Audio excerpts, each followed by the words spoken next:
You might think, why would anyone go into a draft, especially a best ball draft, the end of February, leap year, leap day, and specifically try to draft a zero running back team? I like to let the draft come to me, they might say.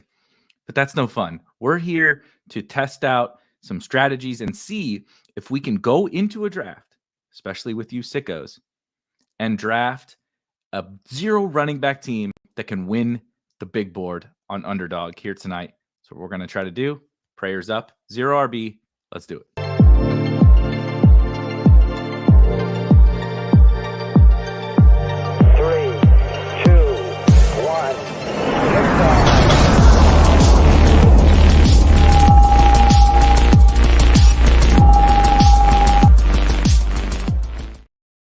Hello, good evening. Happy Thursday if you're with us live. Riding solo tonight. Shout out to Rob. But wanted to try out something specific tonight. As you see with the thumbnail, as you heard with the intro, you hear a lot about if you're drafting a bunch of best ball teams, if you've consumed best ball content, you've probably even heard myself talk about these types of not necessarily strategies, but draft practices, like the phrase I mentioned in the intro, letting the draft come to me. And I agree, a lot of elements of that are very much true in best ball.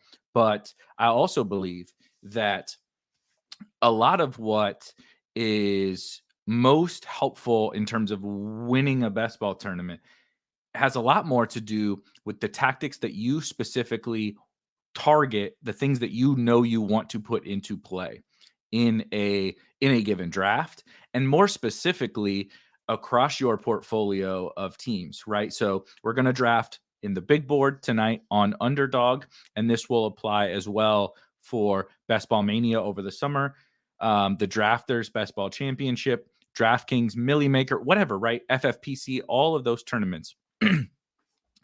Your best ball strategy is not only tied to, I popped up, right? I got my phone right here. I sat down on the couch. I popped up my phone as I about almost drop it. I popped up my phone and I said, I'm going to draft a team. Let's see. Oh, I got the 103. Cool. I'm just going to take whoever is available at the 103. Oh, now we come back around to the second round. Who's the highest available player there? Sometimes it is that simple. Sometimes it does make the most sense to do that, but not always. I want to have a plan of attack for a best ball tournament that isn't always just what is playing out for me in that draft. And I know sometimes that sounds counterintuitive. You say, well, I want to take the best ADP values in that draft. I want to take what the draft gives me. And sometimes that, like I said, even within this draft, that may happen. There may be a falling, probably won't be a falling wide receiver. But there may be a falling running back or a falling tight end that does fit my strategy, this zero running back strategy that I'm employing tonight,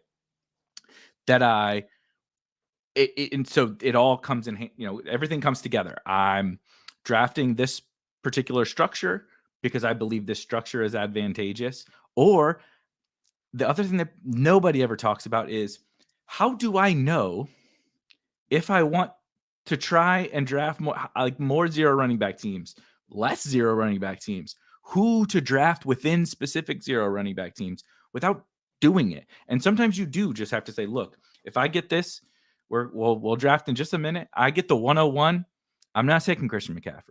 I'm taking a wide receiver. And I know that feels very uncomfortable. And if you are drafting with limited entries, I think this may not be the thing for you. But I think if you're taking this game serious and you're going to draft a lot of teams, you have to be willing to, I'm not tossing this team in the trash. I'm going to draft a team that I think can win.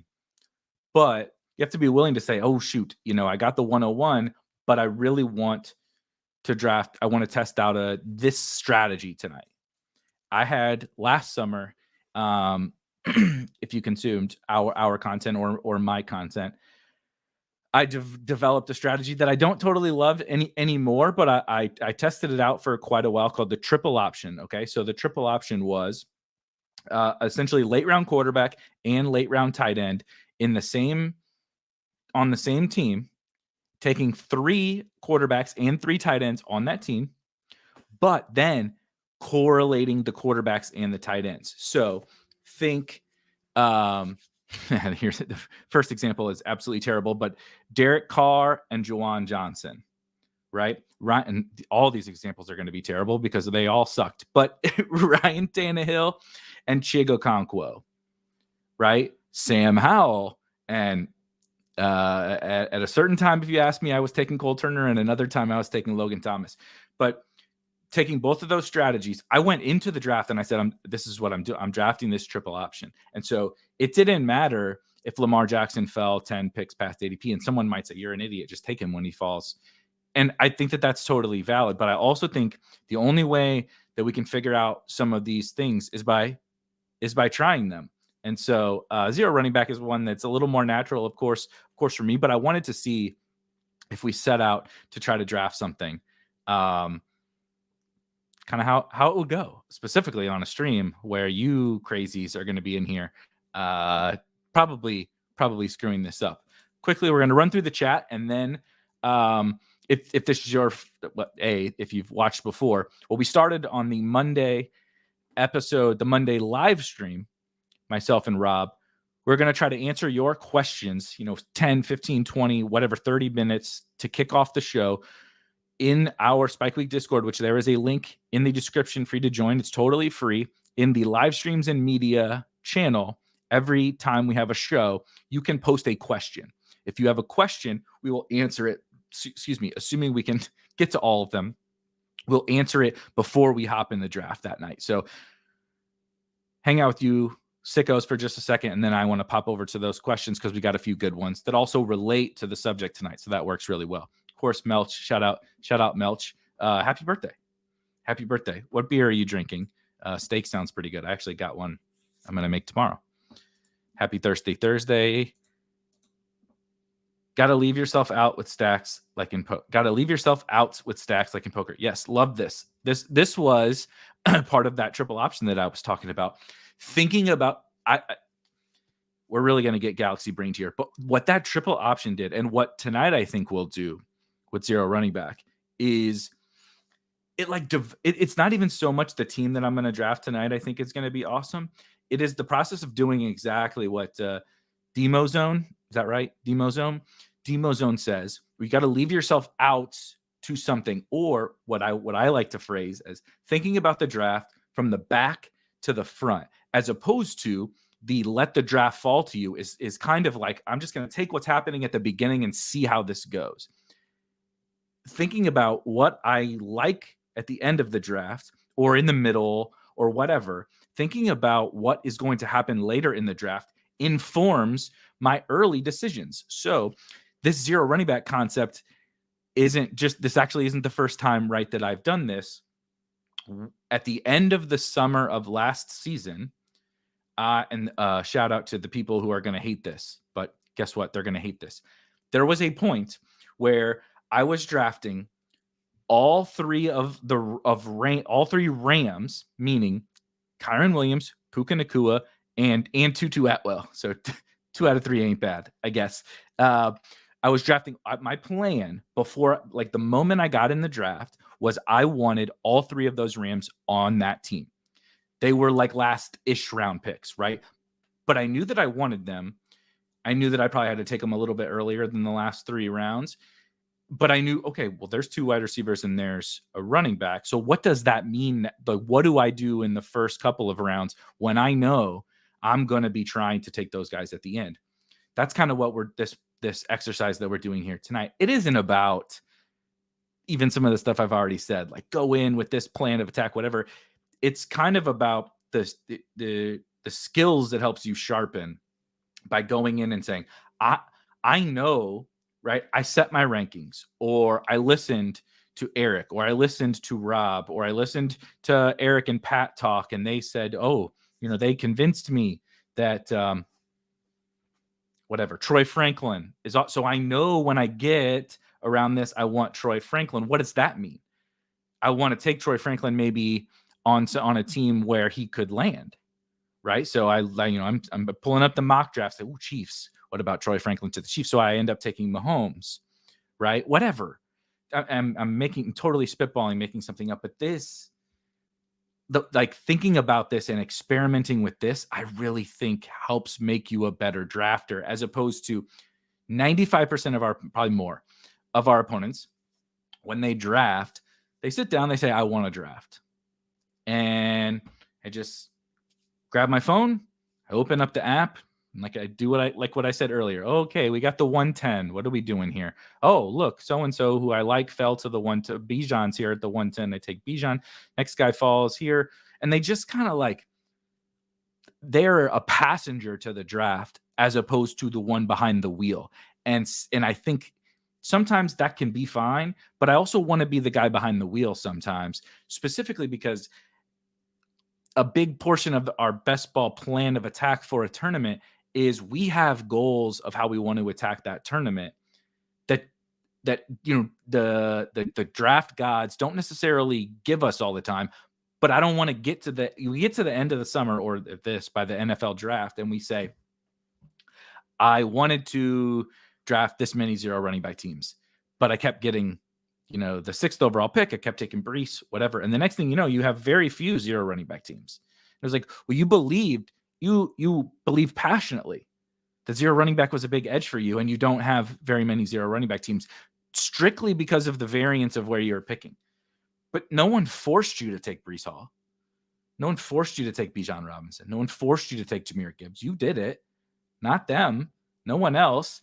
And so there's this push-pull on the whole, let the draft come to you, but also implement what I always like to call the exploitative strategy. I'm trying to exploit the market based on these things I believe about the market.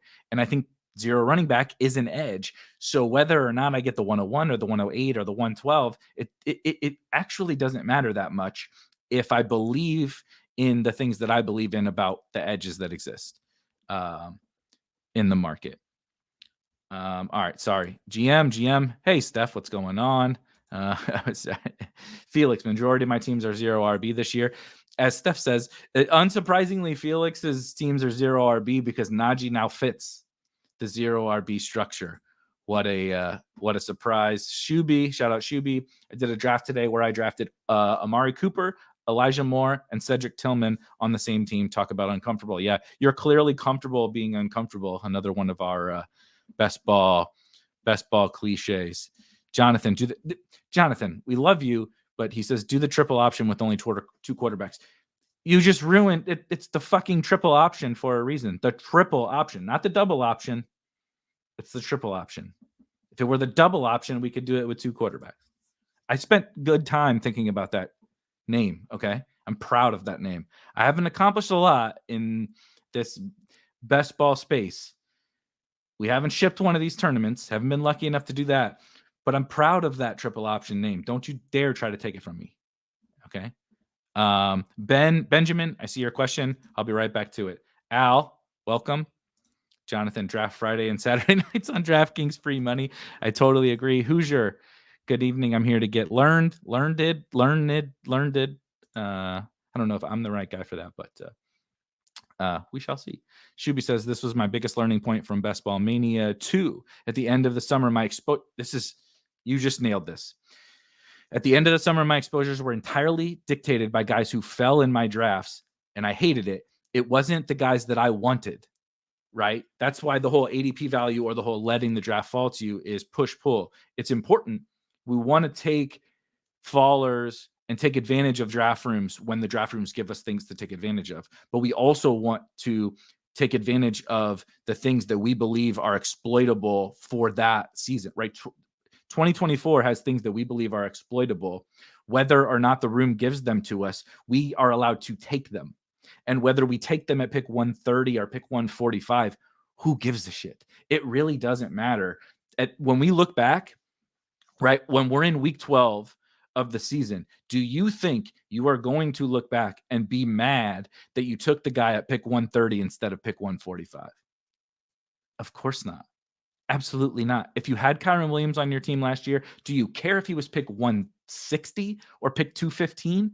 Not at all. You don't care. Do you care Breece Hall when he's smashing down the stretch, when he's catching 14 passes in a game? Do you think that you cared if you got him at pick 36 or pick 46?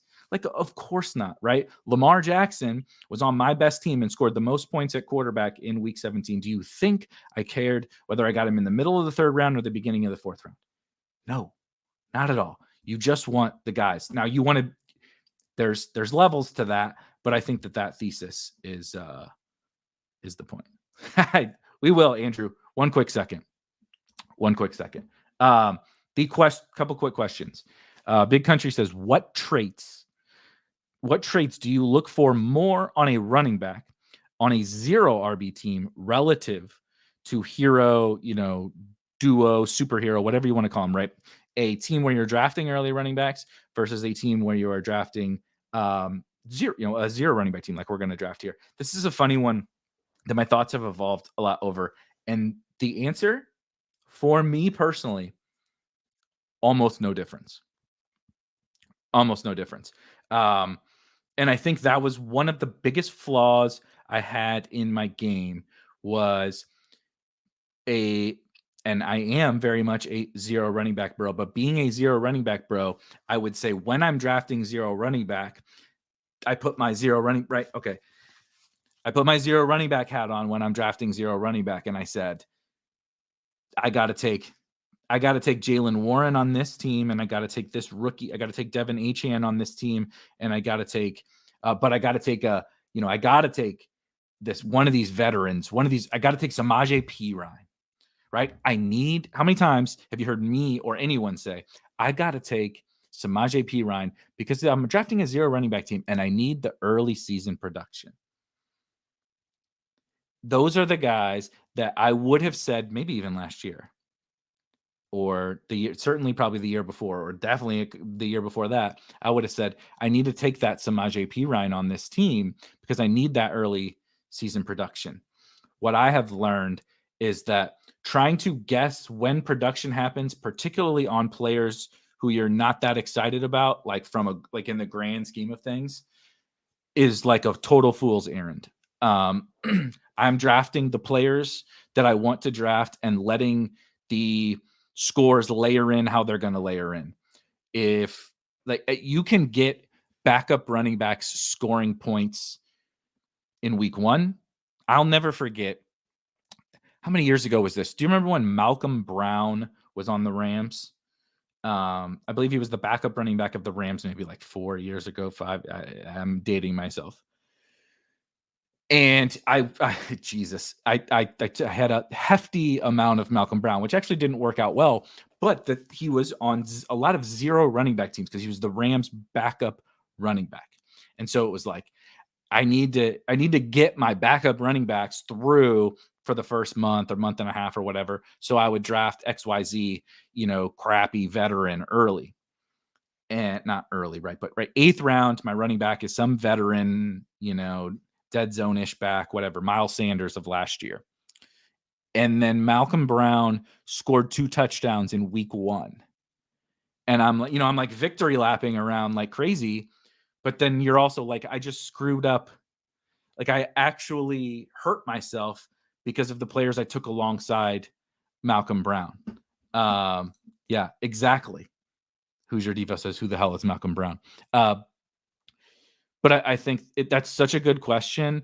And I think there are archetypes of players that we want to draft and archetypes of players we want to draft less or don't want to draft at all. And I actually think from the running back perspective, especially, like, I don't worry about it too much. The first, part of the best ball game, advancement, is the least important part, the easiest part, and the part where like I just need the hits. Like if I score the 8th most points in week 1 amongst my league, like it's fine. If I'm in 8th or 9th through the first month, like it's fine. If my guys just come on and I have Kyron and I have Achane and I have Mostert and I have whatever, right? I have those guys. Like I'm gonna advance. It's fine. It's fine if I don't score, if I'm not leading. If I could have a 0% advance rate in the first month, and if my guys come on, like it's fine. But also, I can be in first. Like these guys can pop off early. right? Kyron Williams was a superstar to start the season. Malcolm Brown scored 2 touchdowns. Apparently, it's just Rams. It's just Rams running backs. But like backup running backs score touchdowns. Like especially on zero running back, your wide receivers are carrying you anyway. So stop drafting players you don't want on teams because you're worried about week 3. You know what I mean? Like let week 3 happen. Draft the best players. It's kind of my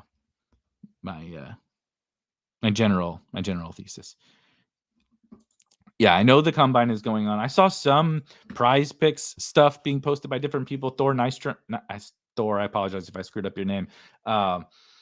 Is great. Posted some really great stuff. I think I forget who it was that they had. Blake Corum was posted with like an over under 4.3 something 40, which was absolutely hilarious.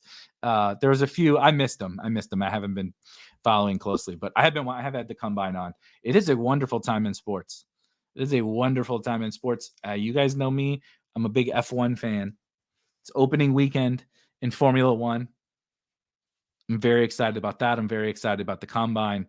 College basketball is getting down to the nitty gritty. I'm super excited about that. So it's a good time. Last question really quick, and then we're going to hop into this draft. Just remind me, Steph. Steph says she took Troy Franklin and Xavier Worthy under 4.4, meaning they need to run 4.399 or faster. I hate the higher, lower, or more or less or whatever is so triggering as someone that was grinding bets on like 5 dimes back in the day. It's like just put the market up there and let me pick over or under. Like I just want the 5 dimes reduced juice back in my life. That's all. I mean, I would like the modern day payouts of PayPal and bank account and credit and debit cards, not have to do net teller and stuff like that. Also aging myself now. That was like 15 years ago, betting on 5 dimes. But yes, agreed. B. Kurt. I opened up a F1 Discord channel because me and B. Kurt are the only people that care about F1, but fun nonetheless. Melch asked, one more question. Melch asked, what distribution of positions do you aim for in zero RB? I love this one because I think what people do wrong about zero running back is, 2 things. What I did wrong before and what I think the market did wrong is they didn't take enough running backs. But then I also still hear people talking about, like taking 6 wide receivers or something like that. When we get, when it's an 18-round draft on Underdog, my dream, what I draft most of my zero running back teams as 2 quarterbacks, 7 running backs, 7 wide receivers, and 2 tight ends. If I had my druthers in every single zero running back team, that's what it would be. Drafts don't know it, right? The whole take what the draft gives you. The draft doesn't always give you that. So that is the most difficult part, but I'm going to lean into that structure myself specifically, even more so than and be more uncomfortable with the specific players that are on it. Like if my tight ends are a little bit more thin than I hoped, that's okay. Let's push it a little bit because I just truly believe within the structure that the 7 running backs, the 7 wide receivers is the perfect amount within an 18-round draft that gives you the ability to layer in those scores, the ability to have the wide receiver firepower to ping pong things around. Like I never would have gotten to where I got to where I got last year without having the 7 wide receivers that I had. Like I would not have had George Pickens.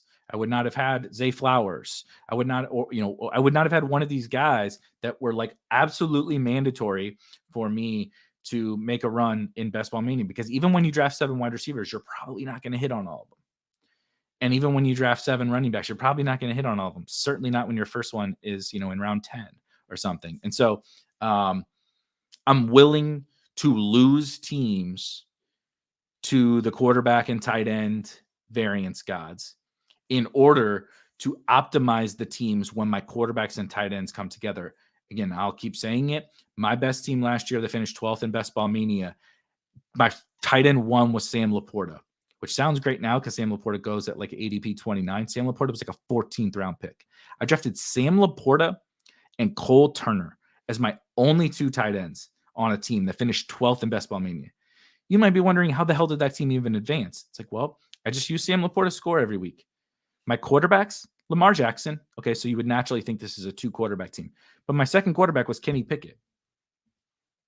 Never used Kenny Pickett, didn't contribute a single point to my team. I don't think Cole Turner did either. So I had the equivalent of a solo Lamar Jackson, solo Sam Laporta team, and I made my way all the way through. That is an outlier of a team, but it can be done. It can be done. The power of that team was the fact that I had the 7 running backs and I hit on a bunch of them, right? Achane's on that team, Kyron's on that team, Chuba's on that team, Algiers on that team. Guys like that are all on that team. And then the wide receivers, right? I had Amon-Ra, Waddle, Metcalf, Pickens, whatever. And like the wide receivers were fine. They were just good enough, but I needed all 7. And so that's kind of what I'm leaning into. Let's see here. Oh, interesting. Madison is getting released. Not super surprising, but curious to see how that works out. All right, shall we?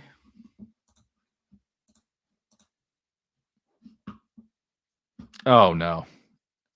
Oh no! Oh no! Oh no! I joined. I'm glad that my screen wasn't shared. I need to zoom in. When I joined this draft, you see it's waiting for 1. It was waiting for 11, which I'm saying, oh no, because I know that it's all 11 of you psychopaths. So that's fun. Let me see. Let's play around. Oh, that's not what we want.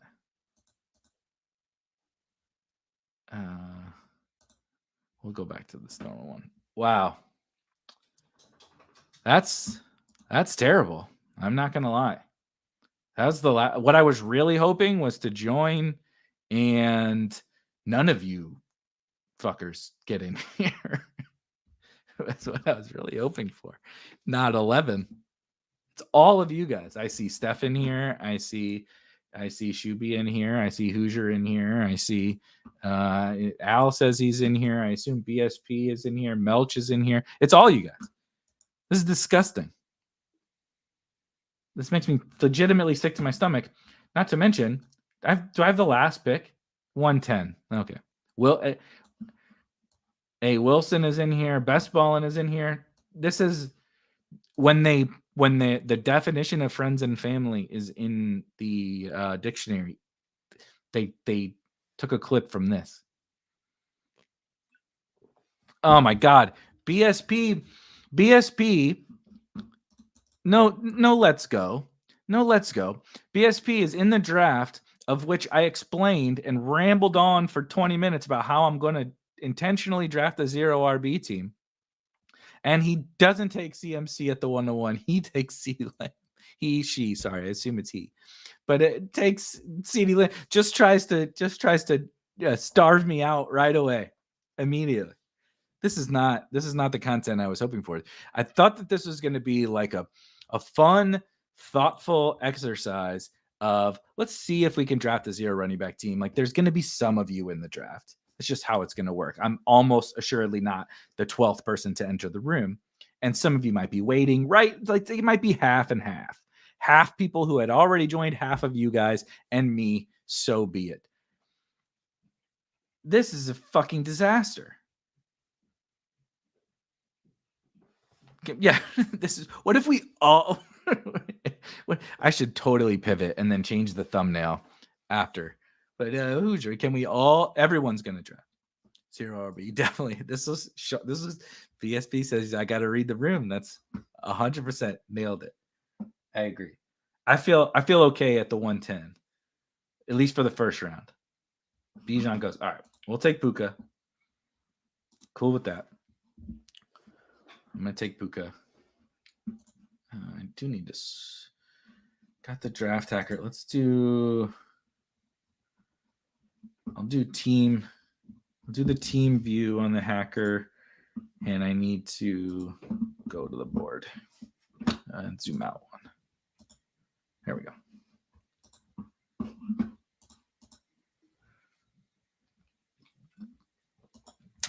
Nick likes Garrett Wilson. Oh, Shuby. Oh, shit. I did not see that. Shuby took Garrett Wilson at the 104. I was sitting here hoping Garrett Wilson would come back to me because I hadn't seen him go. God damn, look at this. Look at how green Kyron is. Isn't that green pretty? I'm taking Marvin Harrison. Fuck it. I mean, if we're going to do it, let's have some fun. Puka and Marvin Harrison. I like it, Shuby. So I know we're all joking around having a good time. But this is smart, what Shuby did. He knew this is going to be a crazy wide receiver room, right? Crazy. And so how do you instantly create some of these like combination? Like it's going to be a funky draft. You're going to have funky combinations of players. Let's pull Garrett Wilson all the way the heck up. And just like, it's like we're playing, I don't know what's a game, right?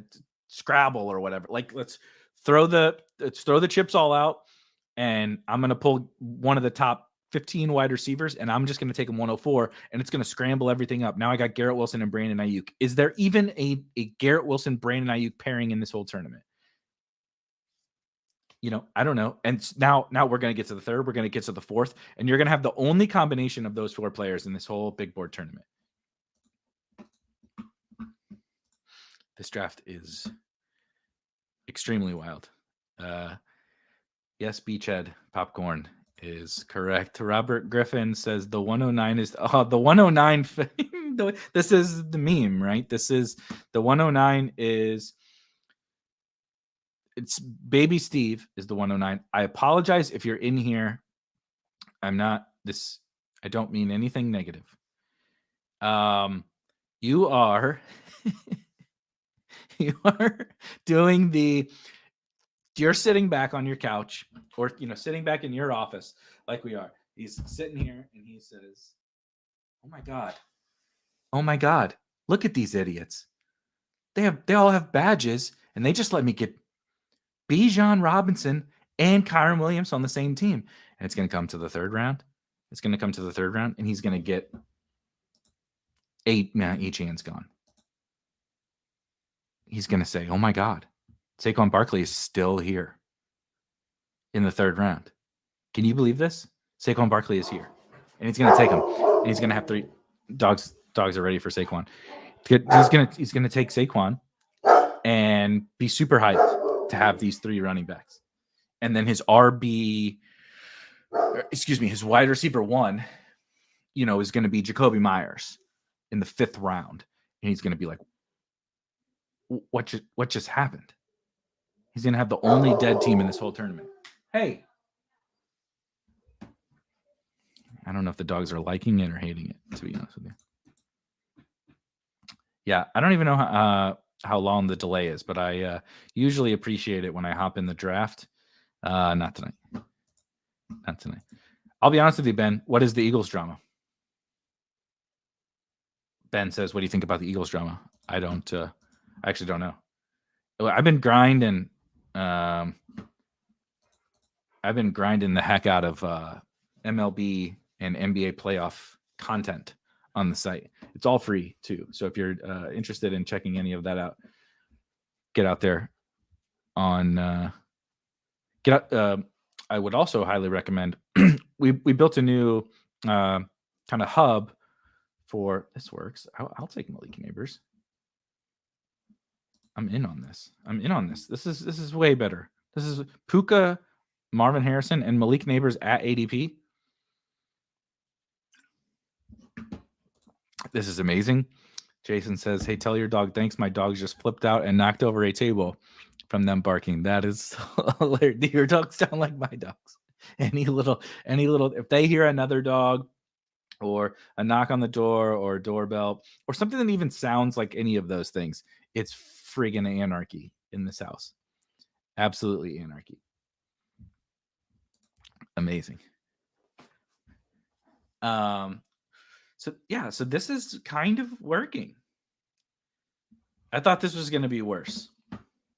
With 11 of you in here, So T goes. That sucks. I did really want T.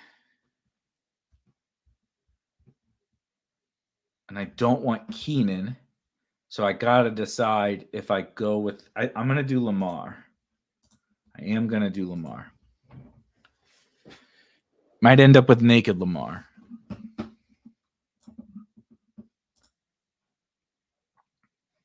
Al says everybody's staying in their lane. Yes, that is nice. That is nice. Damn it. Oh, who took T? Oh, no, Wilson. Wilson took T. Yeah. Especially in this room, I imagine, Steph, because you knew if you got T in this room, you were getting Burrow, and probably at a really good price. Probably at a really good price. No, and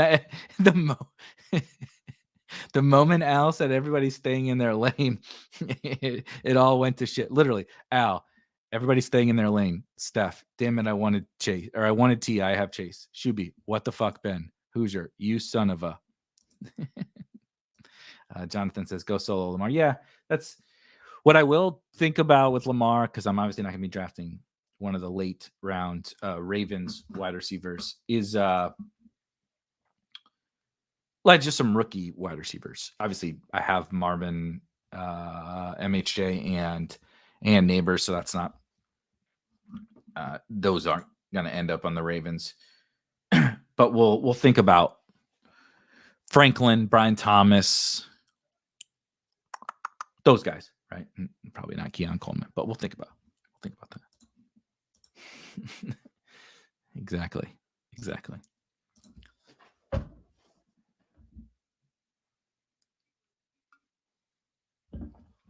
But this is fun. I was worried, guys, how this was going to go. Yeah, Jason Beagles, mine are Husky Shepherd mix. So, too smart, too energetic. Drives me nuts. Never ending energy. It could not possibly matter less how many times I walk them, how much we exercise them, how, like what the right word is, right? But like mental stimulation stuff, doesn't matter. Training, puzzles, no, it doesn't matter. They'll keep going for days. One of them has been kind of injured. So yesterday he was like kind of injured, but the night before, woke up at like 3 a.m., was whining at the side of the bed, like something was wrong. So we're like, oh, do you got to go to the bathroom? Whatever. Let him out to go to the bathroom. And he injured something to where he sleeps on our bed. Only one of our dogs sleeps on our bed. We let him on the couches and all that kind of stuff. But he wouldn't he wouldn't get up on the bed, or he wouldn't get up on the couch. And when he would try, like if he would put his first front paws up, it would like, he was in pain for sure. He was, wincing and making sound like he was in pain. So he injured something, but they have so much energy and they're tough that he's like, it's fine. I'm going to keep trying. I'm going to keep trying to play. And so we're like, trying to do everything we can to just keep him calm and relax so he'll get better. And then 36 hours later, before this show, they were chasing each other around, and he's totally fine. But they're crazy. They're crazy. That's good. I like that one. Yeah. Al says, I would stop saying who you like today. That's for sure. In this room. Yeah. Don't say this word. The single most powerful word in my whole household.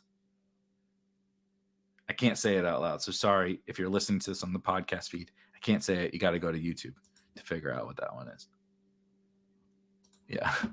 Shuby says it rained here today, so I've been dealing with muddy puppy all day long. And if yours are like mine, they have to go out all the time and they're obsessed with it. So I know that feeling.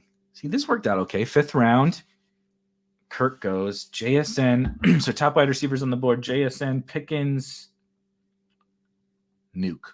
Oof.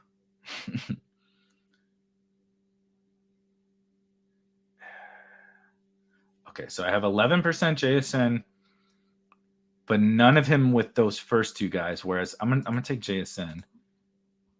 And so that's what you see on my screen there. I know it's a little bit zoomed out. But so my 4 percentages that the draft our Spike Week draft hacker, if you're not using, very, very, very biased, but highly, highly recommend if you're taking best ball like pretty seriously, because it can show you, these are just the options that I choose to show on my screen. And those options are right. You see 4 different percentages and you can pick your color coding and stuff too. But specifically for me, I don't have a big preference between JSN and George Pickens. And so how do I decide between the 2 of them? These handful of percentages that I have here is kind of how I'm personally breaking ties between those guys. So Brian Thomas is here, but I like tight end as well. Oh my gosh, Steph, your Wilson is stealing your Bengals here. I don't have any Dalton Kincaid, and I really hate this price. Like, really despise this price. But this feels, if there's ever a room and a stream to take Dalton Kincaid, I do really feel like that.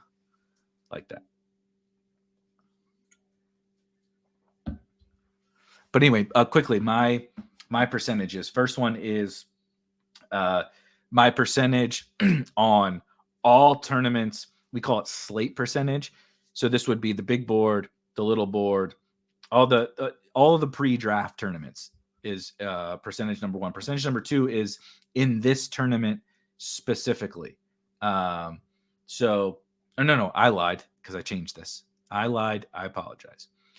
Percentage number 1 is with my first quarterback. So, or percentage number 2, Jesus Christ. Percentage number 2 with my first quarterback. So you see any percentage number 2, do I have those guys with Lamar Jackson in this tournament? And you see most of them I do not. Percentage number 3 with my first round pick.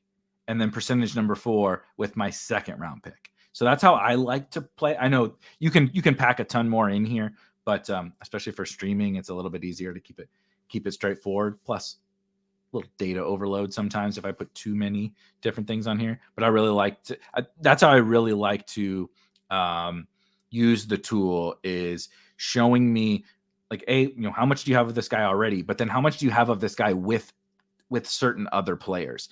And that's, so then I'm not only making decisions based on how much I have of that guy, which can be like, just because you have a good clip of that guy, you may have 0 of him with your first round pick or whatever, So I want to see how much I have of them, but how much do I have of them with the guys I'm currently drafting in this draft is how I personally prefer to use the tool. Plus, obviously, we don't have it up right now because we don't have a schedule, but seeing the correlation, the playoff schedule correlations those are the things that I use the draft hacker for the most myself, is the player combination exposures and the playoff correlations. Al says, how do I get the draft hacker? In the description, there is a link to get it. Is a part of our Spike Week Premium Tools subscription. So for $40 a month or $2.99 per year, you can get access to our premium tools, which the 2 biggest ones, the one is the draft hacker and draft IQ, which allows you to look at your portfolio and your exposures. You can see your stacks. You can see see your player combination exposures, right? And look into, let's look at my Lamar teams. What do they look like? Oh my gosh, I have 100% Zay with Lamar and no Andrews, or I have no Christian McCaffrey on my Lamar teams. I find it to be a really, really helpful tool for figuring out where my gaps are. Like I have certain combinations, going back to the very beginning conversation we were having. I want to have certain combinations of players more frequently. I want to have some less frequently. And then I have some that I'm like neutral about, but if I have 0, that's not my target either. Right. And I generally find that a lot, where you end up with certain combinations you didn't want not that you didn't want like at a huge percentage, and you end up and you look, you're like, oh my God, I got 40% of Amari Cooper and JSN together. And there's like no rhyme or reason for it to be happening. You just end up clicking those guys together in a lot of drafts. And so seeing where you need to back off, but also seeing where you need to accelerate a little bit using our draft IQ tools. Those are two things. Obviously, I'm using the draft hacker here, but I use a ton personally, and it helps me a ton. All right, we are into the late 7th, and there is not a wide receiver to be found. The next, we're at pick 80, and the next best wide receiver is not until Troy Franklin at ADP 97.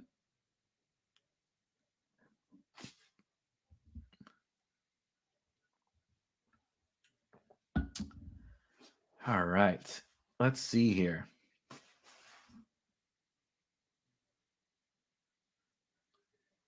I got an idea, but I don't know if it will work. What's best balling guy here? Gibbs. All right. I'm going to take Kyle Pitts.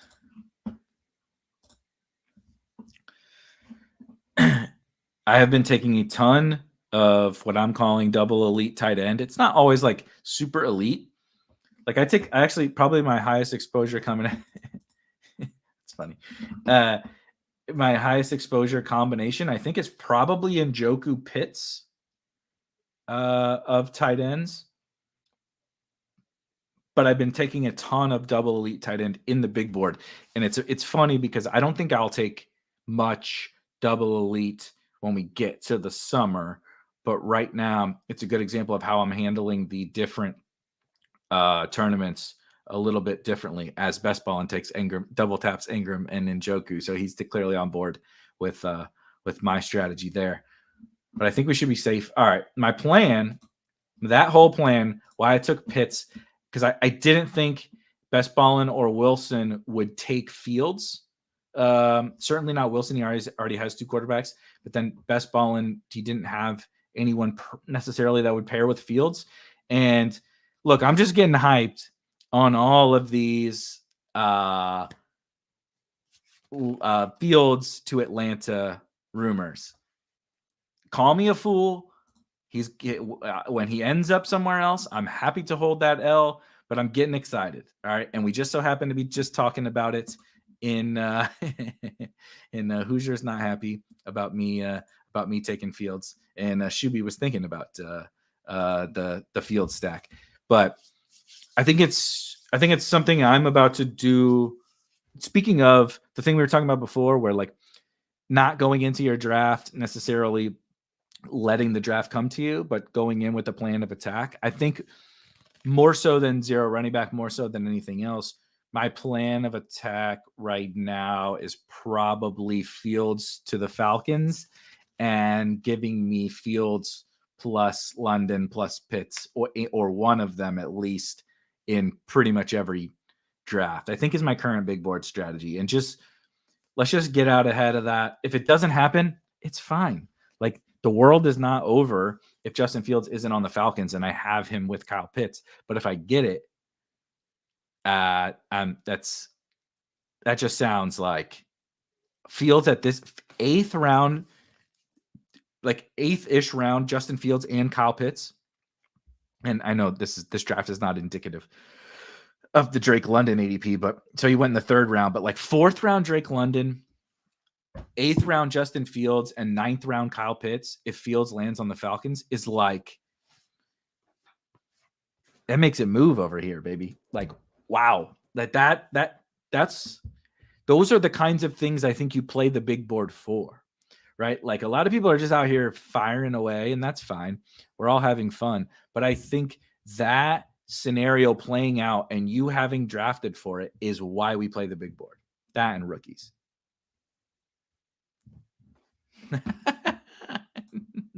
Andrew says you will get. Now I'm mad. This is so true. This is so funny, but also so true. And what I should have thought about, you want to know how sick my brain is and where my brain goes to.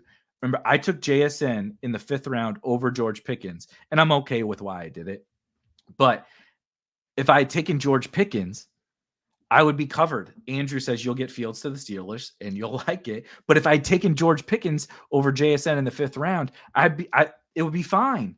I would have covered that. So now Andrew just taught me that lesson, that now on those Fields teams, I can take, I'm about to be overweight Pickens, London, Pitts, Deontay, and Justin Fields in the big board. So if you see me smashing all those guys in drafts moving forward, that's what it is. Jalen Warren. It's shocker that Steph took Jalen Warren.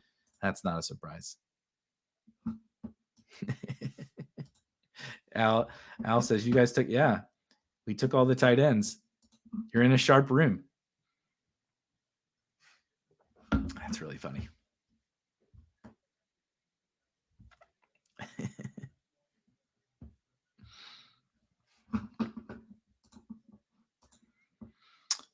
Robert Griffin says, I think Kirk Cousins would have been better for Pitts, Drake, Bijan in fantasy, but Fields is fun. Yeah. I don't have a problem with that. I mean, a pocket passer who doesn't run and doesn't really take sacks as much as Fields does, I think generally speaking is better for them. But it's not better for, like, I would rather have Justin Fields than Kirk Cousins. So it's kind of like I'll give a tick away in Drake London production to get the overall stack, like mega ceiling, if that makes sense.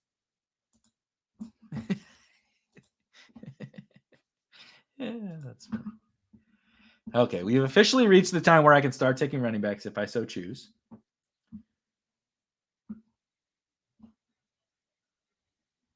How many wide receivers? I have 4.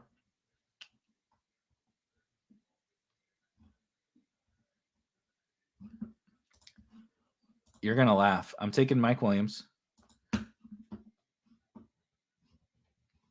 I don't think it's absolutely insane that Mike Williams lands on a team with either of these quarterbacks.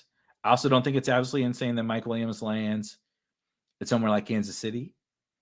And I think I had a good conversation in one of our roundtables for the Almanac, which again, also there's a link to that in the description with Bernie, with our guy B. Kurt. And he kind of turned to me a little bit on Mike Williams. Not like I'm not going to take a big stand personally on Mike Williams, but I'm willing to dabble a little bit. We're talking about past pick 100, Mike Williams.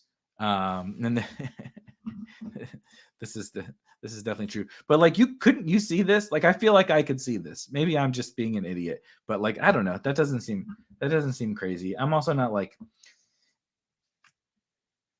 I got 50% Javonte with Fields. No, with who is this with?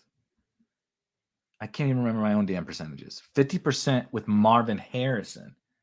I have 33%. I'm just going to take Chase Brown. This is Chase. So Chase Brown, I was actively trying to. Why did I take Mike Williams over Chase Brown in the 9th there? An article that's about to come out from a guy who's incredible and doing work for us and going to be doing work for us in the future, putting together what a little peek behind the curtains. Nobody knows this except a couple of us at Spike Week. So it's going to be a new series called The Formula. Billy Jones is doing absolutely amazing work. And he did this piece, like I said, that's going to be coming out probably as soon as I can get to it after the stream is over.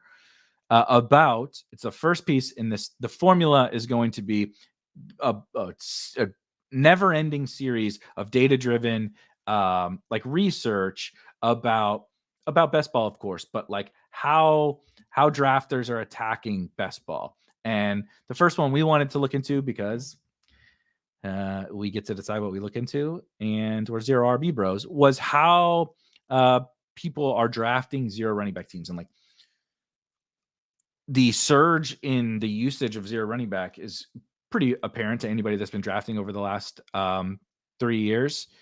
But like, let's look under the hood a little bit and like see what drafters are doing even when they are drafting 0 running back teams. So let's look at the usage of it. Let's look at when are they starting with their first running back. Let's look at the types of players they're drafting on those teams, et cetera, et cetera. And so, like I said, that piece is going to be coming out. But the funniest takeaway, I see you, Hoosier. The funniest takeaway is Jaylen Warren is the epitome of a 0 RB bros like running back. And so, or was last year. He might still be, but he was last year the epitome of 0 RB bros running back. Everybody who likes 0 running back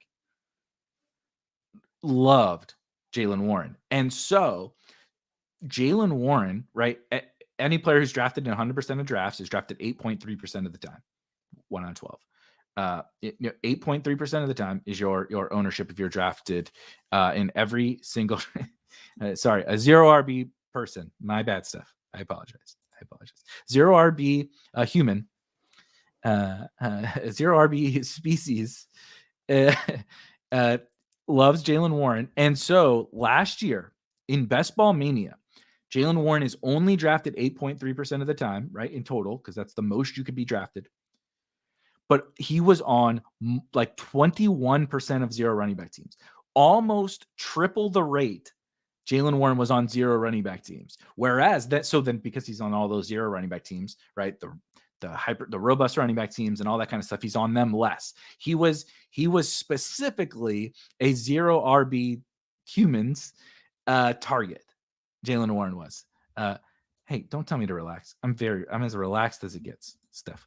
But Jaylen Warren was this funny example of, we view him as an awesome pick, right? Or you guys probably do. Us 0 RB humans view him as an awesome pick, but he ends up on certain kinds of teams at a huge rate, and then other players, right, end up on 0 RB teams at a very low rate. And Chase Brown, to me, is one of those guys as well this year. Now, I'm not backing off of Chase Brown because I really, really like him. I think he's a good player. I'm going to keep drafting Joe Mixon's backup, and keep losing, I guess, as Joe Mixon never fails. But Chase Brown, to me, when I'm drafting a 0 running back team, feels like the 0 RB bros knew Jaylen Warren. So it was something I was kind of trying to hold off on, as I end up taking like a million more of those types of players. Don't want a quarterback. I'm taking Ladd. I gotta make sure and get a couple more, or at least one more rookie wide receiver there. I have Marvin Harrison and Malik Neighbors. And my plan, similar to what the question was, I think Melch asked it with a distribution of positions on 0 RB. My plan is to take this team to a 2-8-8-2 structure. And so I'm willing to, like I said, that's why I'm taking Ladd there. Then we're going to have some fun with some running backs. And I'm going to save one wide receiver bullet, or 2 wide receiver bullets. Save's not the right word. But, oh my God, Wandale at pick 132. This room is disgusting.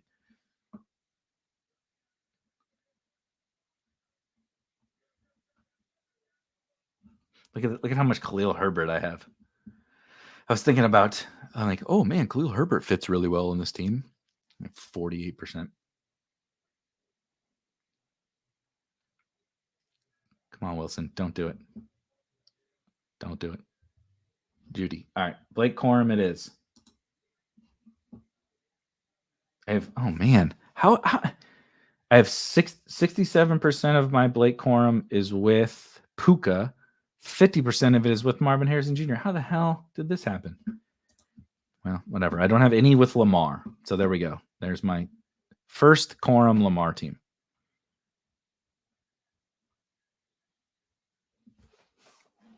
God, every time I draft Blake Corum, it disgusts me.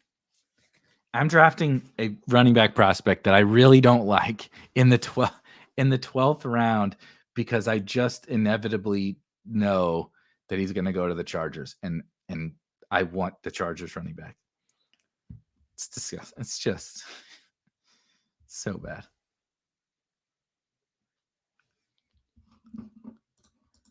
Al asked thoughts on Corum. Yeah, he's not really my favorite prospect. I don't really think he's awesome.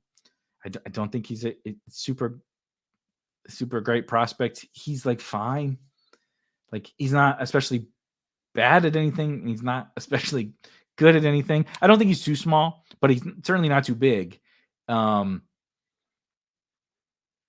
fine.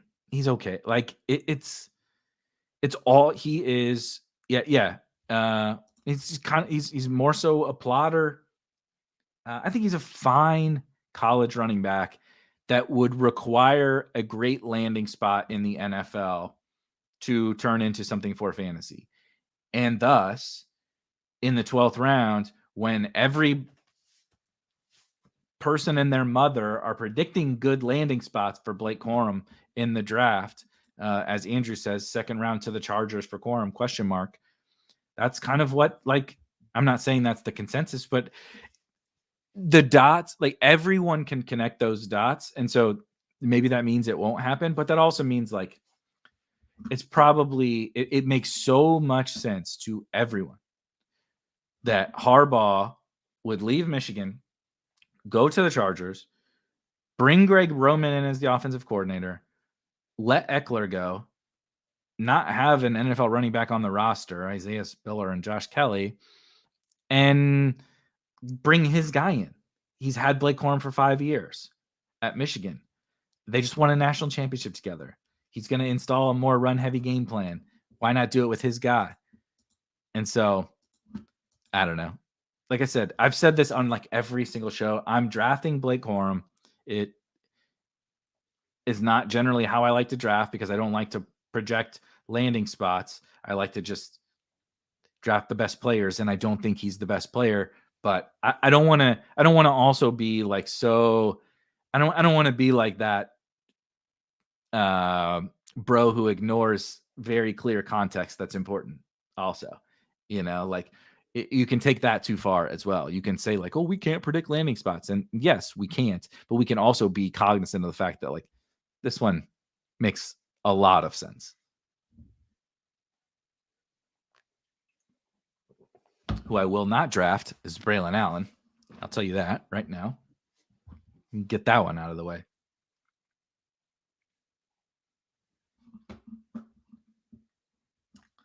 All right, let's take a look-see here. Oh yeah, we're getting to some fun spots. Speaking of, Fun Spot was the name of the local skating rink where I'm from. If I had $1 for every time I went to Fun Spot growing up, let me tell you, I have a lot of dollars. Might not be doing this show if I had $1 for every time I went to Fun Spot. Rollerbladed, not roller skate. I rollerbladed. It was fun. I don't think it's open anymore though. RIP to roller rinks. You're back on the clock. I mean, I can't think of a better pick than Tyler Algier. We just built this Falcon stack. Let's put the backup running back from the Falcons on there. Boom. I did. Look, I don't like Braylon Allen as a prospect. Don't like is the wrong word. He's fine. I think he's overrated as a prospect. But he's a mutant. I mean, I trust me. I've been playing Braylon Allen in college football DFS since that pick was around, since he needed a permission slip from his parents to play college football when he was too young. He was the Kobe Bryant of college football. Trust me, I'm well aware of Braylon Allen and how good he was, at least initially at Wisconsin. He has every red flag though that other than his physical stature, he has like every red flag that I really, really am concerned about in a running back. So he's not particularly my guy. Keaton, oh boy, running back's getting a little thin. We're gonna queue up Elijah Mitchell and just double check the wide receivers and make sure I'm not missing anything. No, I'm gonna take Eli Mitchell. So Mitchell and Algier both actually are good examples of the question. I think it was Shuby's question on the type of running backs you take on a zero running back team, where I like this blend so far of running backs, right? Chase Brown. So one might say, old me would say, like, where's your early season production coming from? Chase Brown's is Mixon's backup. Blake Corum is a rookie. You don't know what that's going to be like. Tyler Allgeier's a backup. Eli Mitchell's a backup. And I prefer to take the players that I think are the best running back picks. And like I said, let the chips fall where they may. Tyler Allgeier we're projecting for very little work behind Bijan. We don't know, right? Same thing with Eli Mitchell. We're projecting very little work behind CMC. Maybe they decide to ease back a little bit on CMC to start the season. Maybe Blake Corum does land on the Chargers and he's a starting running back, workhorse running back for the Chargers on day one. And maybe Chase Brown's getting a lot more work for the Bengals than we thought. If I go outside of the box of the running backs that I want to take and take the guys I don't want to shield myself from the perceived risk that there is amongst these guys, I'm cutting off my nose to spite my face. Like, draft the team that you of the types of players that you want to draft. And look, if you don't have great weeks 1 through 3, 4 production, so be it. But when you do, you have this monster super team. And I would rather find the monster super team than like hedge my team to get, Samaje Perine 6 points per game for the first month. Like, that's not helping me. That's great. Hoosier says, I took Allen as soon as you said you were not going to. I thought you were playing mind games. No, I have zero. Yeah, it was on the screen. You could see I have not taken Braylon Allen once. Braylon Allen is going to be the quarterback in Atlanta. That would be funny.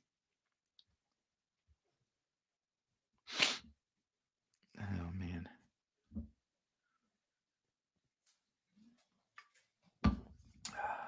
Let's see here. All right. So,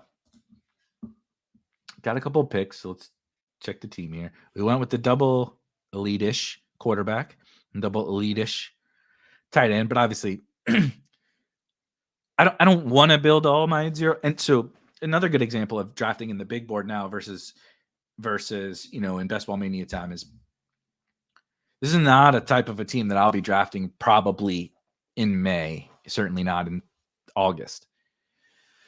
But we have this luxury of so much uncertainty and players that are going to rise and fall so much from their costs right now, right? Like, if Blake Corum, when I draft Blake Corum on this team, the general thesis is, right, that he's a starting running back from day one. When I draft Chase Brown on this team, the general thesis is he's probably way undervalued, and he may be the Bengals starting running back in week 1. And so I have the liberty a little bit to deviate from the zero RB course that I will not have in May, June, July, August. And so it's just a big, big thing that I think people struggle with, like in the big board versus Best Ball Mania. They are like so different. It's hard to even explain. But I think that how I'm approaching quarterback and tight end is probably like even the best example of just how different they are. Ooh, Malachi Corley's available. There's one of my guys. God bless, running back is terrible. I'm just taking Corley. I don't even want to look at these running backs. This is just. If you ever want to know why not to draft a zero running back team, it's because when you get to round 15 of the big board, Keaton Mitchell, Gus, all the Ravens losers are at the top of the queue with Miles Sanders and Rico Dowdle and AJ Dillon. Like, what?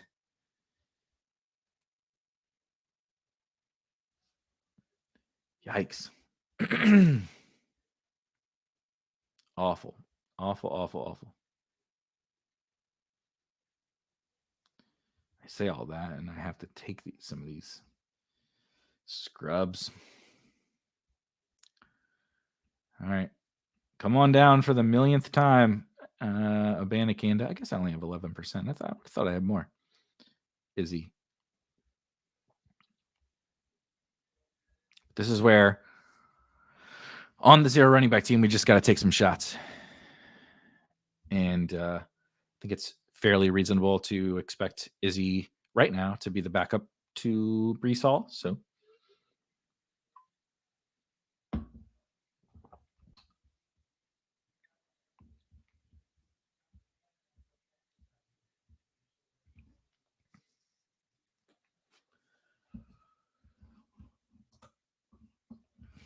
it's kind of incredible how much longer the big board drafts feel. Do you guys feel that? They feel it's only 2 rounds. And I mean, we haven't even gotten to the 18 yet. We're only in the 16th round, but it feels so much longer. And you guys are obviously paying attention. But god damn. I wonder why people get burned out. 20 round drafts. Crazy.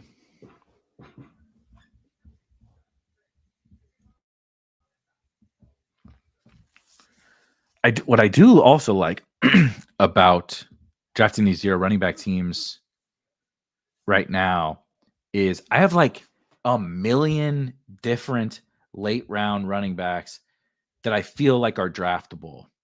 Steph is in the chat, and we had a good brief. We had a good conversation yesterday about Evan Hull, which tells you about how just broken my brain is, and probably Steph's brain too, that we're thinking about Evan Hull on February 28th. But like, I think Evan Hull is draftable here, and we may get past the NFL draft, maybe even past free agency, and he's not draftable. But right now, right, Abanikanda is draftable. I think Evan Hull is draftable. A bunch of late round running backs are draftable, and there's almost assuredly going to be some of them, or at least, a very small portion of these late round running backs that are like way more valuable when we flip over the cards after the NFL draft. And like Izzy, who I just drafted, who Steph is drafting like crazy. But it's like, I thought Izzy was good last year at this time. I was drafting him probably higher. I don't know if Steph remembers the Izzy big board ADP from last year, but I was probably drafting Izzy before the 16th round in 2023. But I liked him as a prospect. He just landed in a bad spot, and the draft capital wasn't perfect. But then they brought Dalvin Cook in, and it was like, that buried him because Aaron Rodgers decided he wanted Dalvin Cook over the rookie backup, and it is what it is. But now, like, he has this clean path. He took over the backfield job at the end of 2023, and we have the Jets backup running, right? Breece's theoretical backup running back going in the 16th round. I mean, I took him in the 16th. He goes later than that, generally an 18th round pick or whatever, because the market feels unsure, and everyone feels unsure. But like, I want to take all those dudes where it feels unsure. Yeah. Oh yeah. I took tons of Chase Brown. Chase Brown was definitely one of my, like, these dudes. Cody Schrader is my Chase Brown of this year. So he's definitely going to do absolutely nothing, but I'm going to enjoy it nonetheless. Here's another guy I'm really trying to get my weight up on. Chris Rodriguez, another awesome fit for this team, I think. But here's another, like, there's going to be a theme here of my running backs probably that I take. Izzy, probably the backup running back in a high value situation. So I'm going to take my shot there. And I don't have to hit on all these guys, right?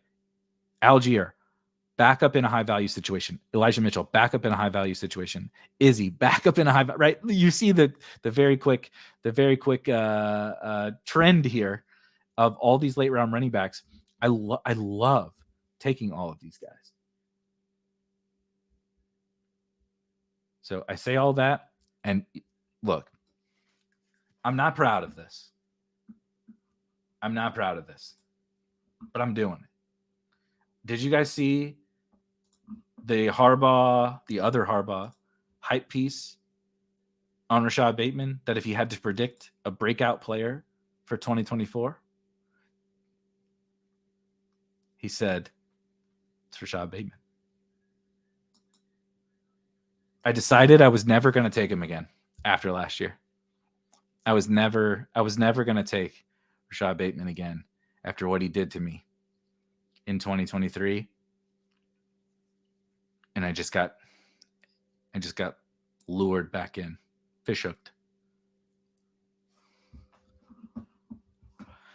But really, I just needed an 8th wide receiver, and I have Lamar. It's a Lamar team, and I couldn't help myself. But this is absolutely it. I am a walking example of Charlie Brown and Lucy with the football. Like these guys, like look at this team. Look at this team. Kyle Pitts.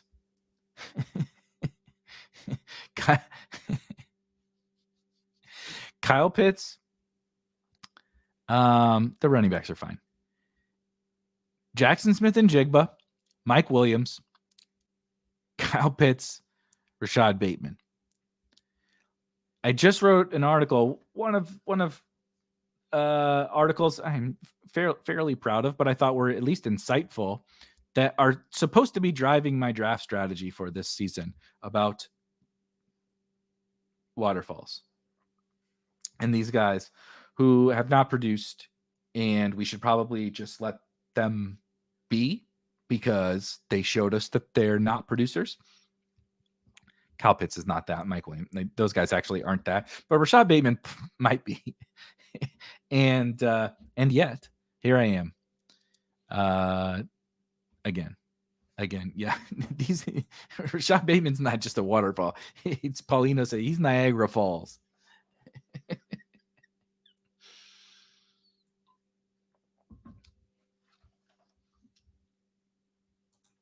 This is so true. Shuby says, "Why even draft in February if you're not going to play the hits? Isn't that what the big board is for? Just to lose more money on the same guys we lost money on last year? Who wants to draft Ray Davis and Dylan Lobb and Cody Schrader? It's not fun. Let's draft the same losers who cost us all our money last year." Oh, God. Too funny. Too funny.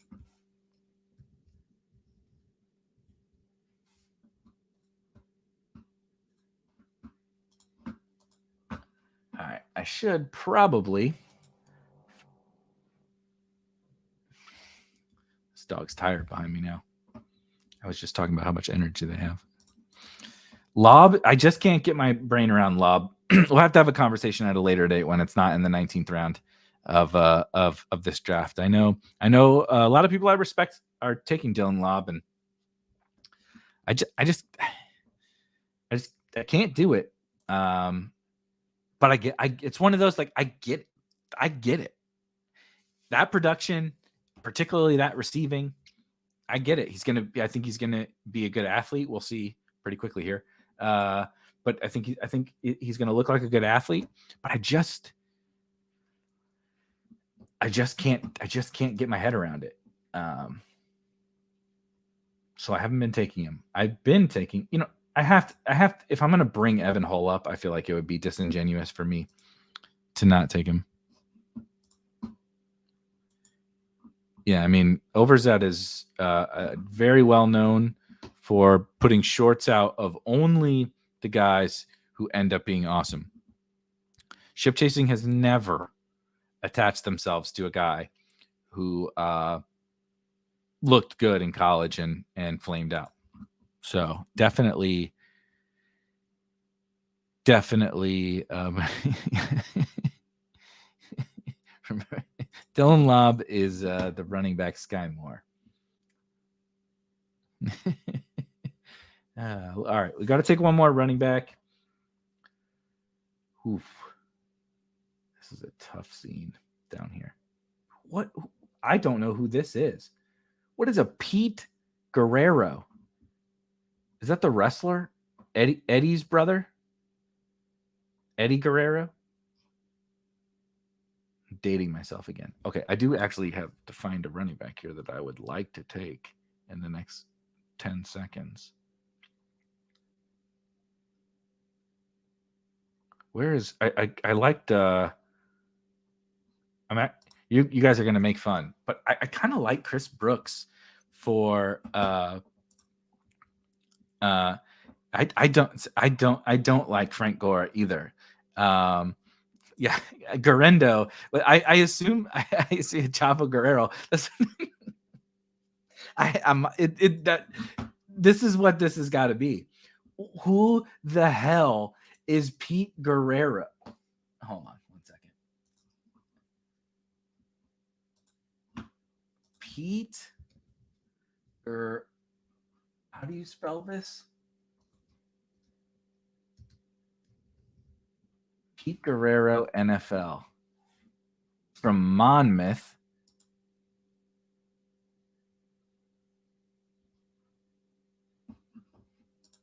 Huh. Oh. Okay. I mean, sorry, Pete. I was unfamiliar with your game. Declared for the NFL draft after completing his 3rd season of eligibility.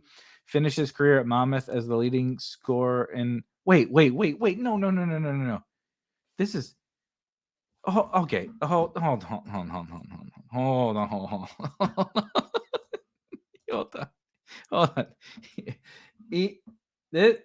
This is from 2019.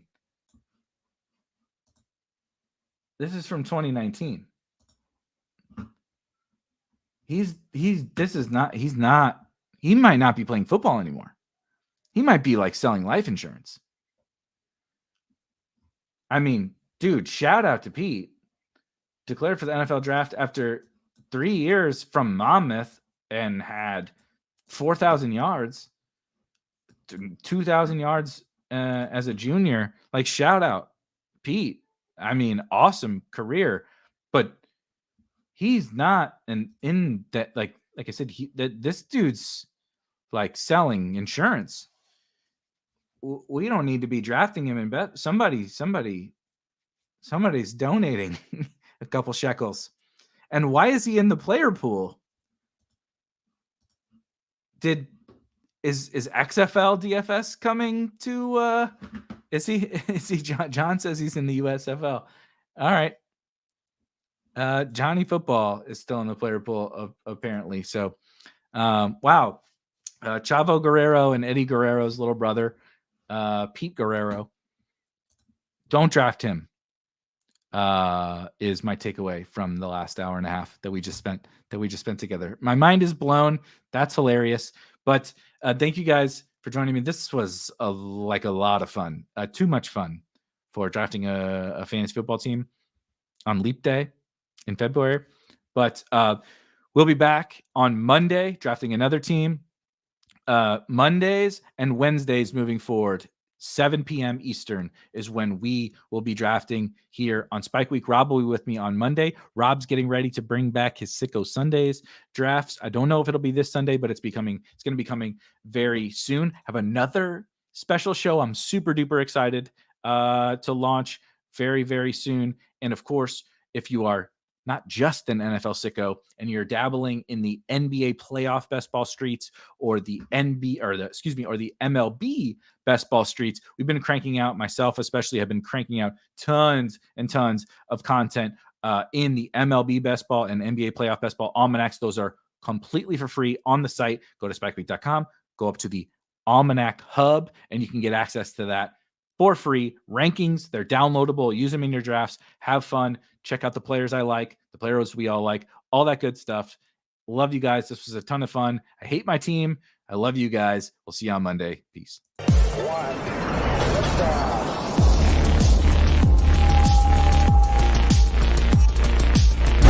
Woo! Those were some spicy takes. Want to stay up to date with all of the other spicy takes we're going to have over here at Spike Week? Why don't you press that subscribe button below? You turn notifications on, we draft a team, boom, you know about it. We have another spicy take, boom, you know about it. You can be there. You can draft with us. You want to stay up to date? That's how you do it. All right, we'll catch you later next time here at Spike Week.